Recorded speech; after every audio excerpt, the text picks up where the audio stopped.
আজকে আমার রান্নাঘরে খুবই ইন্টারেস্টিং খাবার আমি বানাচ্ছি। চিকেন মাশরুম দুটো একসাথে বানাবো, আর আমাদের বাড়িতে এটা সবাইকার ভীষণ পছন্দ। আপনারাও কখনো এটা বানিয়ে দেখবেন, দারুণ হবে। আর এর ফুল ভিডিও আমার চ্যানেলে আছে, অবশ্যই আপনারা দেখে নেবেন। চিকেনের মধ্যে আমি একটু একদম হাফ চামচের মতন কর্নফ্লাওয়ার, একটু গোলমরিচ, একটু নুন দিয়ে আমি মাখিয়ে নিলাম। মাশরুমের মধ্যেও তাই, এগুলো একটু তেলের মধ্যে আমি ফ্রাই করে নেব, খুব বেশি ফ্রাই করব না। মাশরুমটা আমার ফ্রাই হয়ে গেছে, চিকেনটাও আমি ফ্রাই করে নেব। দিয়ে দিলাম কুচনো পেঁয়াজ, আর দিয়ে দেবো জিরে আদা বাটা, একটু রসুনের পেস্ট, দিয়ে দিলাম টমেটো, আর দেবো নুন, হলুদ, আর দেবো একটু গরম মশলা, আর দিয়ে দেবো একটু কাশ্মীরি লঙ্কা গুঁড়ো, দিয়ে ভালো করে এটা কষিয়ে নিতে হবে।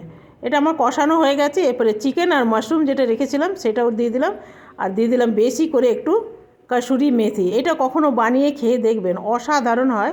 সামান্য দিয়ে দিলাম জল। আজকে আমার চিকেন মাশরুম রেডি।